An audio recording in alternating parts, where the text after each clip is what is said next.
শুধুমাত্র নবীজির প্রতি দরুদ প্রেরণ করার আমলটাই জিকির হিসাবে সবচেয়ে বেশি করেন, দোয়া হিসাবে যদি এটাই আপনি সারাদিন করতে থাকেন তো আপনার জন্য যথেষ্ট হবে, আল্লাহর কাছে আর কিছু না চাইলেও চলবে।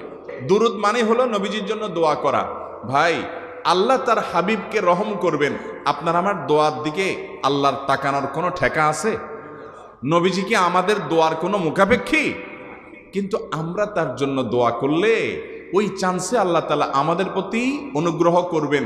একবার না, আপনি নবীজির প্রতি একবার রহমতের দোয়া করবেন, একবার দুরূদ পাঠ করবেন, মান সাল্লা আলাইয়া মাররাতান সাল্লাল্লাহু আলাইহি আশারা।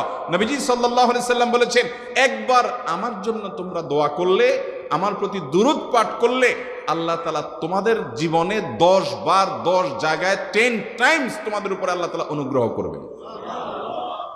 আপনি টেরও পাবেন না কত জায়গায় আল্লাহ অনুগ্রহ করেছেন, আল্লাহ বাঁচাই দিয়েছেন, একটুর জন্য শেষ হয়ে যান নাই। ওই যে দুরূদ